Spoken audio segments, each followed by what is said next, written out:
If you enjoyed this video, consider joining Odyssey, the freedom-respecting alternative to YouTube. Links in the description. Well, it's that time of year again. Recently, there was a new Apple event. The time of year where all the hipsters look up from sipping their latte in a Starbucks somewhere to watch Apple sell them new, expensive, shiny, useless crap. And as a tech journalist of sort, I feel the need to cover this event. And honestly, I have no idea what happened during it, and I don't really care. All I gather is they updated the iPad, there's now a new iPhone colour, there's some AirTag GPS tracker thing, which seems safe. That's definitely totally trustworthy from a privacy perspective, and I think they updated the Apple TV or something. They also released a new M1 iMac, and I find that device to be particularly insulting.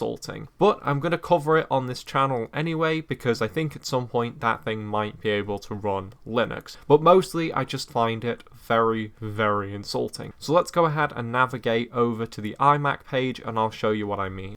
And here we have the new iMac. Yes, I know it's very impressive. It has the M1 chip, it's got that cool 6-speaker setup, it's got a 4K display, all that sort of thing. Okay, but we've gone right to the pricing page because I don't want to bore you with Apple's marketing and all the fancy animations and stuff they have on their other page. So if we scroll down here, you can see that the base model iMac will set you back £1,249. Now for that price, you could get a pretty nice PC. So whatever this machine has got to justify that price tag in some way, shape or form. And to be honest, I don't think it does at all. So you get an 8-core CPU and a 7-core GPU, and that's the new Apple M1 chip. Yes, I understand that the M1 chips are very powerful, and you know what? I do think that ARM is the future of computing, so much so that I actually own a Pinebook Pro, and to be honest, I love that machine, and unlike these Apple products, I think that that machine is actually a good deal. So yes, I understand that you'll get quite good performance out of this machine, but probably not performance that justifies the price, since I think my gaming PC that I got for a similar price, probably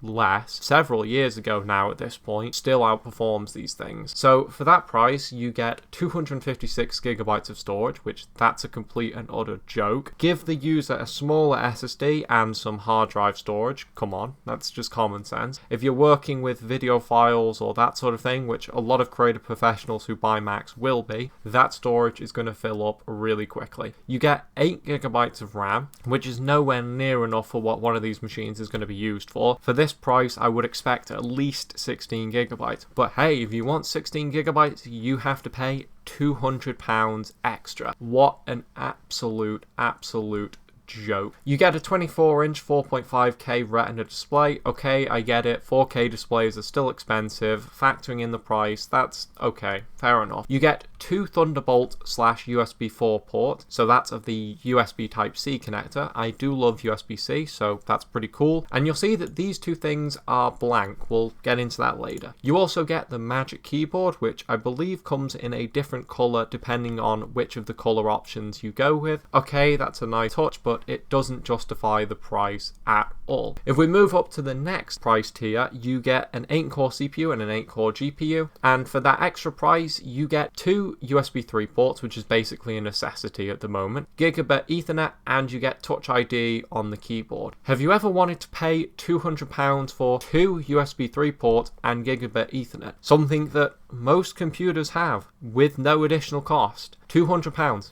extra for that, for basic essential features that everyone will need. Oh, but you also get the option to have it in yellow, orange, or purple, but not on the base model for some reason, because Apple is going to nickel and dime you however they can. And for an extra £200 over that, you get a 512 gigabyte SSD storage device, which is completely ridiculous. I could go on Amazon and get several SSDs of that size for probably that £200, so that's ridiculous. And there's no additional color options there either. So now let's talk about why these two spaces are blank. There is no USB or Gigabit Ethernet on the base model machine. The base model machine was never meant to be an option. You have to go up to the next tier. And once you have gone up to the next tier, you have to pay an extra £200 to get that 16 gigabytes of RAM. So if you want one of these machines, and you want one of these machines to be usable, you're probably looking about £2,000 for what is in effect a probably high-end, mid-tier, somewhere between that range, desktop PC. For that price, you could get a really nice gaming PC, probably quite a nice 4K screen, you could run Linux on it, actually have your freedoms respected, or you could buy this shiny piece of aluminium crap. I think I know which one I would rather do. Yet, in spite of all that,